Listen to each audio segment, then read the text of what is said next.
This week on Fishing and Hunting Texas, Clark makes a run north to check out rumors of a little-known lake. But sometimes, despite the best-laid plans, Mother Nature doesn't cooperate, and you're forced to adapt or go home.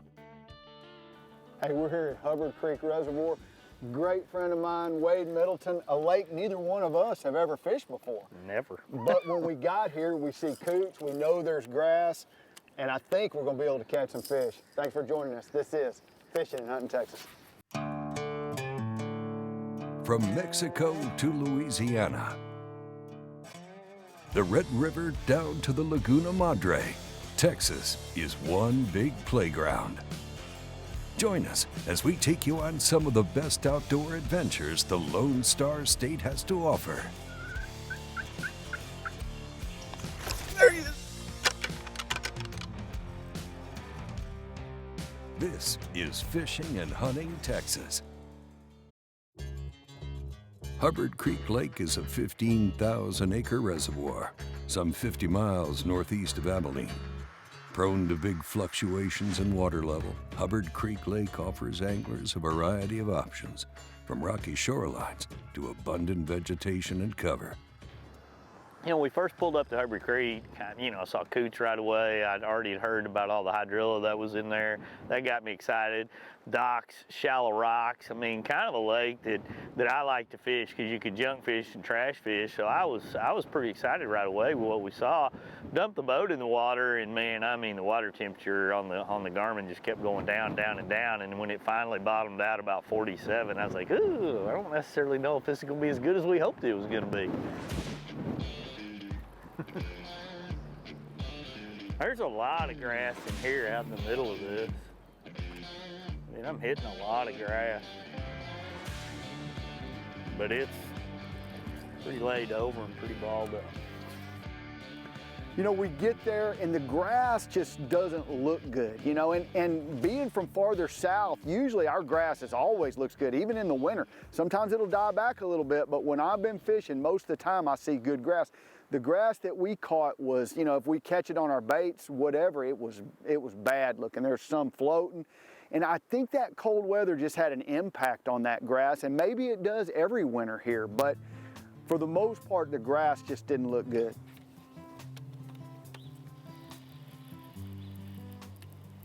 Should have caught one out of that grass. Did you hit grass there? Mm-hmm. You know, I've fished with Wade many, many times. The thing that we've always done is we like trying to figure out the puzzle that's in front of us. Sometimes we do it really well. Sometimes it's been tough and a struggle, but we always banter back and forth. I say, hey, what about this? He says, no, let's go try that, or vice versa. Basically, it's fun with Wade because we're always trying to figure out how to piece together that puzzle. Not a very big one, Wade, but Finally captured one, though. we did get one, though. Yeah, well, It was a bite, and I mean, when the wind's blowing this hard, you just got to get out there and you just kind of do a little bit of this, a little bit of that. That fish hit it hard, though. he beat it. He bit it pretty hard. Hey, a bite is, you know, you get confidence, who knows what you can do after you get a bite. We have certainly fished a lot of water already. That's probably the longest you and I've ever gone fishing together to get a bite. I was getting a little concerned, I'll be honest with you. Well, the boys are off to a tough start, but there are options. Coming up, we'll make a move and see if we can piece this puzzle together. This episode of Fishing and Hunting Texas is brought to you by Bass Pro Shops and Cabela's. Your adventure starts here. Ranger Boats, still building legends one at a time. And by GARMIN. Fight your fish, not your fish finder. The great beyond, the great below, the mystery of the unseen and the unknown. With a rod and a reel, and the spirit of adventure that hangs in the salty air. To find and to fight. It's with that spirit that we design our product at Worldwide Sportsman. It's up to you to put it to the test. Every time we go fishing, You know we gotta tie one on. In all honesty, when do I not tie one on? Every time I go on the water, I love to tie one on. Every day of the week, I like to tie one on. You may not know this about me, but every once in a while, I've been known to tie one on. Come on, man. Join the Stray King team. All you gotta do, tie one on. I think I always tie one on. Welcome back to Fishing and Hunting Texas. We're with Clark Wendlandt and Wade Middleton on Hubbard Creek Reservoir in north central Texas. Chasing rumors of excellent fishing, we arrived to find cold water and winds gusting to 30, making boat control near impossible. In addition, a recent freeze has affected the quality of much of the underwater vegetation, so after struggling for several hours with only a single bite, Clark decided to put it on the trailer. After a short run around the lake, we put the Ranger boat back in the water. Firing up the YAMAHA outboard with one eye on the GARMIN, Wade's in the driver's seat. And that's where we'll pick things up. What's the top of it? Like This actually has some, it's not all laid over like the other stuff that's the was. most dominant looking grass we've seen. Right Yeah, there. this is, you know, a lot of that other grass is all just a ball. This has actually got some fingers to it.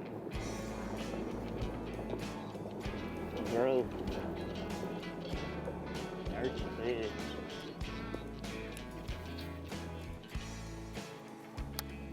So we can do this.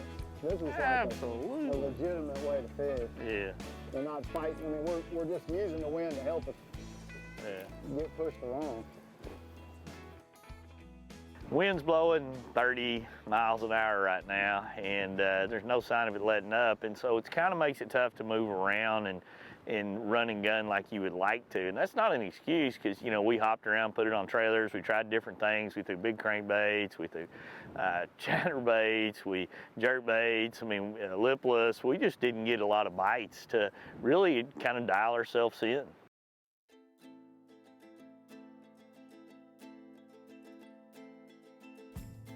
That sucker ate it coming out of the grass. I mean, I was buried totally up in the grass. Yeah.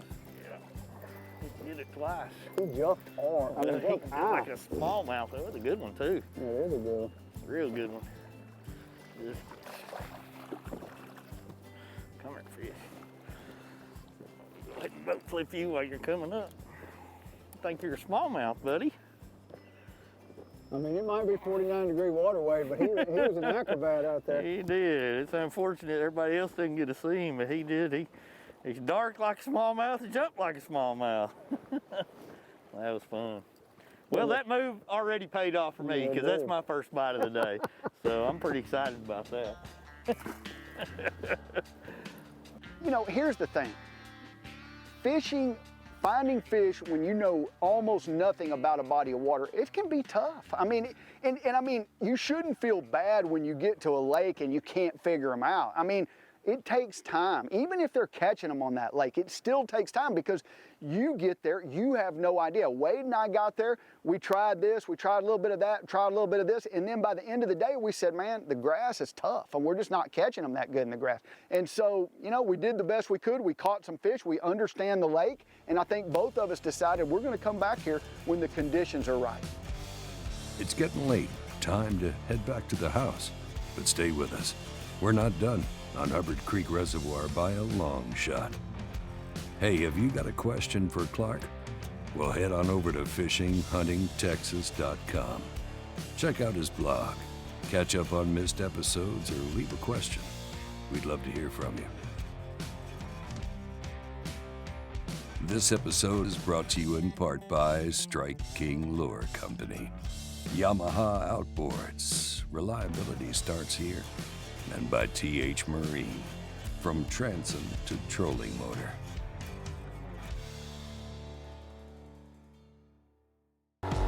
When there's miles of water in front of you and hundreds of feet below, you need a boat with the chops to dominate, no matter the conditions.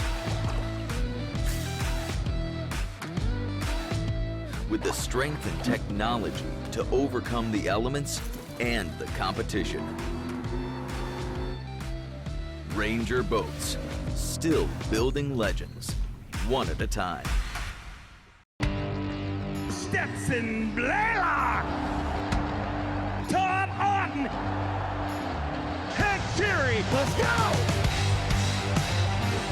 GARMIN Live Scope, I tell you right now, if you don't have it, you are behind. It's just wild. It's like a video game. If you do not have that GARMIN Live Scope, you are definitely missing out. Bassmaster Classic Champion!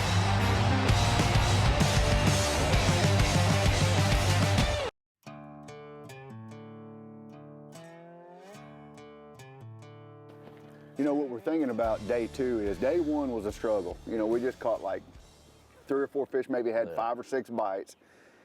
Fishing mostly over the grass because we came to a grass lake, we figured they'd be in the grass, and that was a struggle. We couldn't catch them. That's a preconceived notion in our mind, and that's pretty typical for a fisherman. You're going to go to the obvious things you've had history in. You think grass or willows or buckbrush, whatever it's going to be that draws you to it, and that just didn't pay off. That grass didn't look very good, though. It didn't look good, and so what we're thinking about today is the grass looked bad, the water temperature's cold, I mean 47 to 50 at the very warmest. And I mean, what do I think about on a clear lake? I think jerkbait. I mean, I've always caught them good. When it's cold and clear, I always think jerkbait. Back on Hubbard Creek for the day 2 of this cold water challenge, and we're faced with much of the same. High winds continue to blow with gusts near 30, and water temps hovering between 47 and 50 degrees. Recognizing the need to change things up, Clark opts for Strike King's KVD series jerkbaits. I'm trying to have the Mike McClellan mentality. Throw it out there and let it just set. I don't know that you gotta let it soak. I just think you gotta get it in the right place. Well, I know you're not gonna slow down like that, so I figure I gotta figure that one out.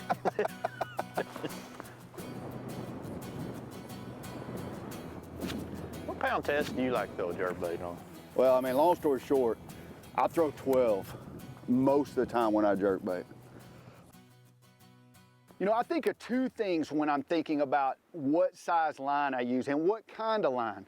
So it's personal preference from the start. So, you know, I like using fluorocarbon. I use Sunline Sniper. A lot of times probably 20-pound test would be my go-to if I'm fishing a spinnerbait or if I'm fishing a vibrating jig. But you could also go to something like a mono, because mono a lot of times is a little bit more forgiving. So that's personal preference. The reason I like fluorocarbon, and that's what my pick would be, is that I know that bait's gonna get to its maximum depth. Mono's gonna hold it up just a little bit, but you can compensate for it if that's the line that you like the best. There's one right there. Fish to start the day. There you go. He was pretty close to the rock. He was up there pretty shallow. He was up there pretty close. He was at the end of the cast.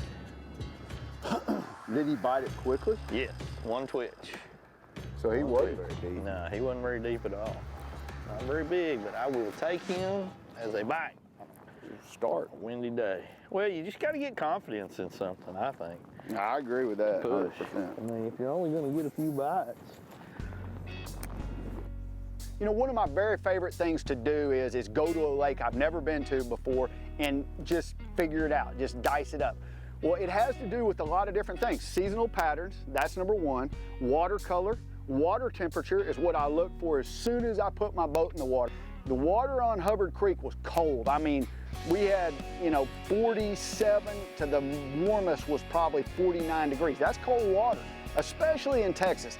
That's really cold water. And so even, you know, the time of year dictates that those fish want to move shallow, but the water temperature says, hey, wait, just hold on just a minute.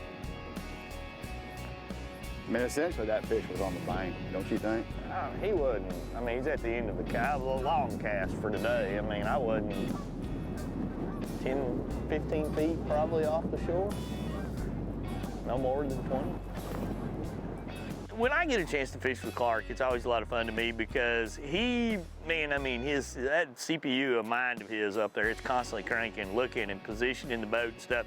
Sometimes I can get lost looking at a deer stand and, you know, playing on my phone, but that never happens with Clark. The whole time he's focused on trying to figure out the angles in the fish. And, you know, when you're going along there, he's always worried about boat positioning. He's always thinking about the angles and different baits and stuff. And that's why he's an AOI angler. That's why he's a full-time tournament angler. And that's why I learn, and you as well learn a lot from him when when we're in the boat together. I got one coming to me right now. Like turning. He tried to get it, but he didn't quite. He came out of about, here comes another one. Got him. Get him? That's the one that bit me right at the boat, see? Nice. He's trying to jump, but he's so lethargic he can't quite get it. That's awesome.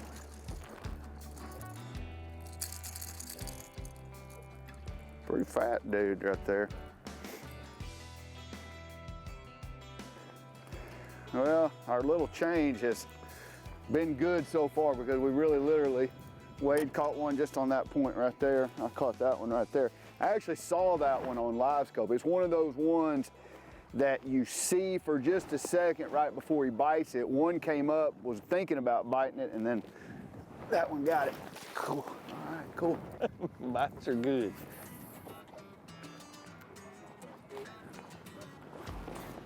It's really hard in the wind because what happens is that I've got to steer the trolling motor forward and then I got to look to the side. So, I mean, it's like it's almost impossible to do it. Got another one? Another one. That's 3 bites on this point right here. I missed one, you caught 2.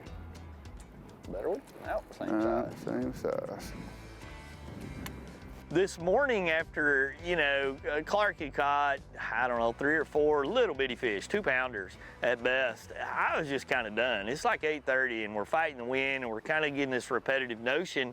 And I just know that there's enough other lakes around that are small. Let's go look at something else. Let's go do something else. I mean, we'd spent an evening and a day there.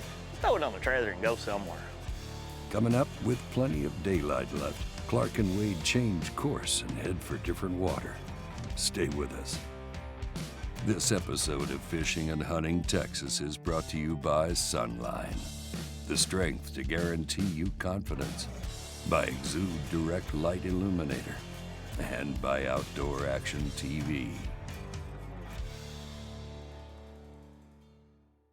Born in Japan, FC Sniper became the #1 fluorocarbon line in the Japanese market. It transitioned to the U.S. in the early 2000s and continues to grow in prominence with anglers. FC Sniper is the flagship product in the American market and bestseller. It features the perfect blend of abrasion resistance, low memory, and tensile strength. FC Sniper is offered in pound tests that range from 2 pound to 30 pound and in spool sizes up to 1,200 yards. FC Sniper has the strength to guarantee your confidence. The Yamaha VMAX V6 SHO continues to deliver the level of performance that pro bass and multi-species anglers demand. Underneath a bold and aggressive new look, an upgraded charging system with 40% more charging power meets the amped-up demand for today's advanced electronics. The VMAX SHO, raw power, reliability, and exhilarating performance for every angler who loves the sport enough to invest in the best. Yamaha, reliability starts here. Welcome back to Fishing and Hunting Texas. Well, after 2 days of fighting conditions on Hubbard Creek Reservoir, Clark and Wade threw in the towel. Pulling up the map on the GARMIN, they located a small lake nearby.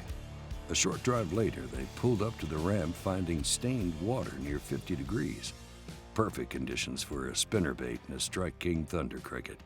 You know, when we got our boat on this body of water, with the way the wind was blowing, there just wasn't that many options. I mean, there was rocky shorelines, and then there was really flat places, and there was wind-blown stuff and stuff that was protected. And so the rocky stuff looked the best. We're in pre-spawn, 50, low 50 water temperature. It just seemed like they would be in those rocks. And the other thing that was happening is that the water color is fairly dark. So when you get a kind of a milky-ish looking watercolor, you're starting to think, especially pre-spawn, this time of year they want to be shallow. See, that's one thing people don't think about all that much is time of year. The time of year says fish want to spawn. The water temperature says we can't spawn yet, but we're going to get up shallow, gorge ourselves, and be ready for it to come. Yep. Shallow. I mean, he's on that tree. Good one too. Really good one. Oh yeah. Oh, that spinnerbait bite never gets old. No, it doesn't. That's a good one. What's up, shallow? I like that. Come here, buddy. All right. There we go. That's a chunker. That's a chunker. You know, confidence is everything in fishing. You know, Wade gets that bite on a spinnerbait, and the first thing I look up and see is where he got the bite. He said, hey, there's one. And I look up, and that bull is in shallow water, 2 foot. I mean, now, it was a little bit of a ledge coming off that, so it wasn't like 2 foot way out. It was deep coming off of it, but the fish was shallow. And that really tells us everything. Once you get a bite somewhere, you key in on why you got that bite, and then you try to duplicate it over and over again. This is gonna be a good one. Another chunk. Heck yeah.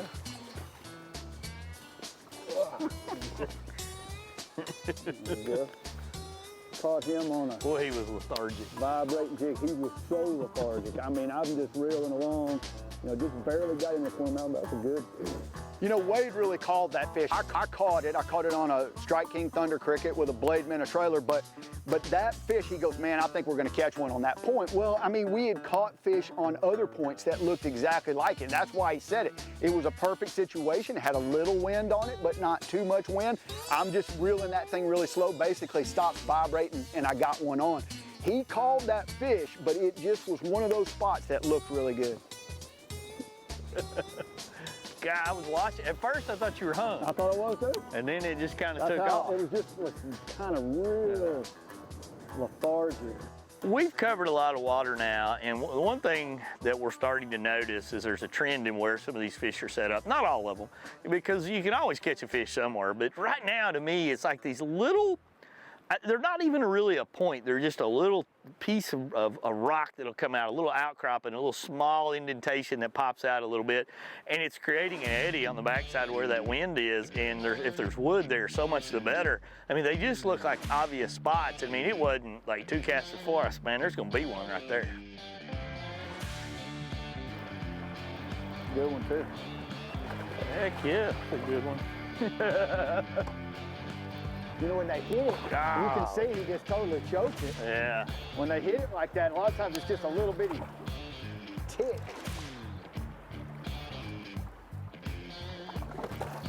Come here, dude. That's a toad there. That's what you're looking for. Get the size of that thing, right? Gotta get the pictures out on him, too. How deep the bait is in his mouth.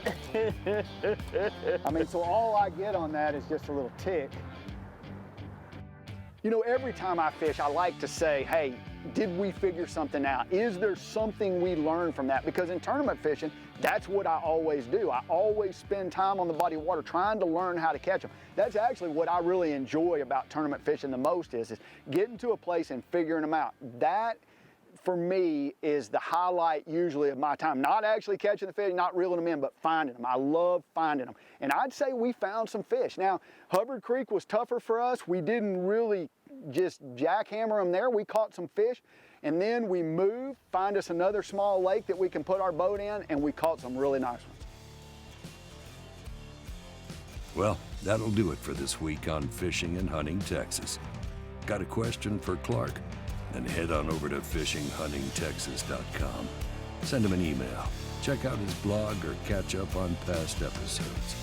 To learn more about the lures Wade and Clark used on this episode, then visit StrikeKing.com or check out your local Bass Pro Shops and Cabela's for the best in gear and electronics. Fishing and Hunting Texas is a Careco TV production.